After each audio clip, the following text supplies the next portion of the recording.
Samsung अपने new Galaxy S25 में ला सकता है 500 मेगापिक्सल का कैमरा। अब इस बात में कितनी सच्चाई है ये जल्द ही पता चल जाएगा, लेकिन इस बात को आप भी जानते हैं कि जब आप स्मार्टफोन कैमरे की बात करते हैं तो दिमाग में जो पहला शब्द आता है वो है मेगापिक्सल। या जब हम स्मार्टफोन लेने जाते हैं तब कैमरे के बारे में बात करते हुए मेगापिक्सल के बारे में ही सोचते हैं। तो क्या आपने कभी इस बात पर विचार किया है कि ये मेगापिक्सल क्या है, इसका मतलब क्या है? आप इस वीडियो को देखते रहिए और मैं आपको इसके बारे में पूरी जानकारी देने वाला हूँ। अभी तक आपने सब्सक्राइब नहीं किया है तो जल्दी से कर लीजिए और बेल आइकन दबाकर ऑल पर क्लिक कर दीजिए ताकि नए वीडियो का अपडेट सबसे पहले आपको मिले। नमस्कार दोस्तों, मेरा नाम है प्रिंस और आप देख रहे हैं टेक तत्व विचार। तो सबसे पहले जानते हैं कि मेगापिक्सल क्या होता है। मेगापिक्सल का मतलब है मिलियन पिक्सल्स। एक मेगापिक्सल में 1 मिलियन यानी 10 लाख पिक्सल्स होते हैं। पिक्सल्स छोटे छोटे डॉट्स होते हैं, या यूं कह सकते हैं कि किसी भी डिजिटल इमेज को बनाने वाली सबसे छोटी इकाई होती है, मतलब यूनिट होती है। वहीं लाइट और कलर की इंफॉर्मेशन को कैप्चर करने में हर एक पिक्सल अपने आप में कैपेबल होता है।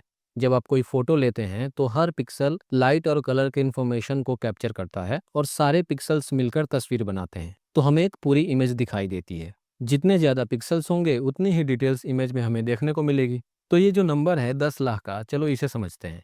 हमारे कैमरा में सबसे पीछे की तरफ इमेज सेंसर लगा होता है और इसी सेंसर में पिक्सल्स का अरेंजमेंट होता है। अब ये है कैमरा सेंसर, इसके ऊपर 1152 और साइड्स में 864 जो नंबर आप देख रहे हैं, पिक्सल्स का अरेंजमेंट कुछ इसी तरह होता है। और जब आप इन दोनों को गुणा करेंगे तो आपको एक नंबर मिलेगा 9,95,328, जिसे राउंड फिगर में 10 लाख माना जाता है, यानी 1 मिलियन। और ये हमारा 1 मेगापिक्सल हो जाता है। ठीक ऐसे ही 1600 गुणा 1200 का राउंड फिगर 20 लाख मान लिया जाता है और ये हमारा 2 मेगापिक्सल हो जाता है, एंड सो ऑन। अब बात करते हैं कैमरा सेंसर की। कैमरा सेंसर वो कंपोनेंट है जो लाइट को कैप्चर करके उसे डिजिटल सिग्नल्स में बदलता है, जिससे फोटो बनती है। सेंसर में जितने ज्यादा पिक्सल्स होंगे उतनी ही ज्यादा डिटेल्स कैप्चर होंगी। लेकिन सिर्फ पिक्सल्स की संख्या ही नहीं, उनका साइज भी बहुत इंपॉर्टेंट है। बड़े पिक्सल्स का मतलब होता है कि वो ज्यादा लाइट कैप्चर कर सकते हैं, जिससे फोटो की क्वालिटी बेहतर होती है।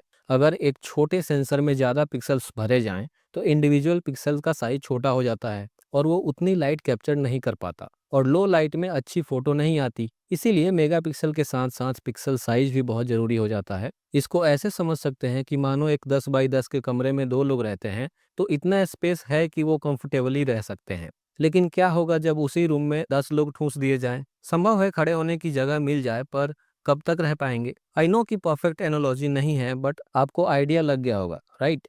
जब आपके स्मार्टफोन का कैमरा ज़्यादा मेगापिक्सल का होता है तो आप बड़ी बड़ी इमेजेस खींच सकते हैं।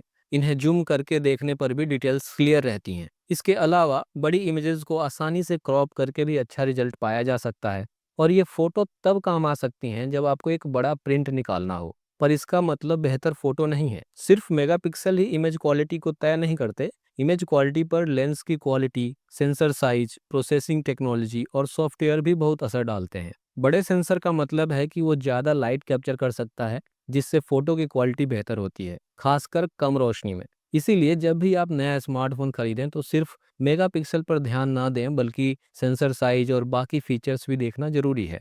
अब एक छोटे एग्जाम्पल से समझने का प्रयास करते हैं। मान लीजिए आपके पास दो फोन हैं। एक फोन में 8 मेगापिक्सल का कैमरा है, यानी 80 लाख पिक्सल्स, और दूसरे फोन में 12 मेगापिक्सल का कैमरा है, यानी 120 लाख पिक्सल्स। अगर दोनों का सेंसर साइज सेम है तो 12 मेगापिक्सल वाले फोन में हर पिक्सल का साइज छोटा हो जाएगा, क्योंकि उतनी ही जगह में 120 लाख पिक्सल्स लगाए गए हैं। वहीं 8 मेगापिक्सल के कैमरा में 80 लाख पिक्सल्स लगाए गए हैं, तो 8 मेगापिक्सल वाले फोन में हर पिक्सल का साइज बड़ा होगा। इसका मतलब है कि 8 मेगापिक्सल वाला फोन जिसमें बड़े पिक्सल्स हैं, कम रोशनी में भी बेहतर परफॉर्म करेगा। वहीं 12 मेगापिक्सल वाला फोन ज्यादा डिटेल्स कैप्चर कर सकता है, लेकिन पिक्सल साइज छोटा होने की वजह से कम रोशनी में परफॉर्मेंस कम हो जाएगी। अब दोस्तों, एक डीएसएलआर और स्मार्टफोन के कैमरे सेंसर की बात करते हैं ताकि और क्लियरिटी आ जाए। आप सबको पता होगा कि डीएसएलआर का सेंसर बड़ा होता है, फिर भी आपने मेगापिक्सल का नंबर काउंट कम ही सुना होगा।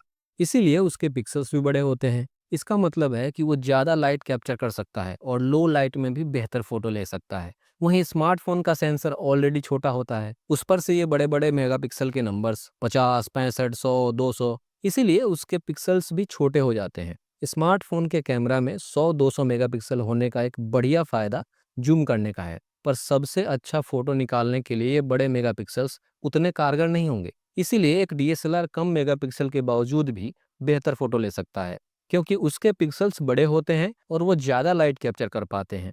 बजट रेंज में अच्छा कैमरा फ़ोन सेलेक्ट करना ट्रिकी हो सकता है, लेकिन ये काम हाई रेंज के फ़ोन में आसान हो जाता है। तो दोस्तों, उम्मीद करता हूँ कि आपको समझ में आ गया होगा कि मेगापिक्सल क्या है और इसके फ़ायदे और नुकसान क्या हैं और यह कितना ज़रूरी है। जब भी आप नया स्मार्टफ़ोन खरीदें, तो सिर्फ मेगापिक्सल पर ध्यान ना दें, बल्कि सेंसर साइज़ और उसके लेंस की क्वालिटी पर भी ध्यान देना ज़रूरी है, ख़ास करके लो और मीडियम बजट के लिए। इसके साथ ही आप अच्छी फ़ोटो क्वालिटी के लिए 12 से 48 तक के मेगापिक्सल वाला स्मार्टफ़ोन प्रेफ़र कर सकते हैं, क्योंकि ये एक आइडियल नंबर है। अगर आपको ये वीडियो पसंद आई हो और फ्यूचर में इसी तरह की इन्फॉर्मेटिव वीडियो देखना चाहते हैं, तो हमारे चैनल टेक तत्व विचार को सब्सक्राइब कीजिए और हाँ, कमेंट में अपने सवाल, सुझाव ज़रूर लिखिए। मैं मिलता हूँ आपसे अगले वीडियो में, तब तक के लिए बाय।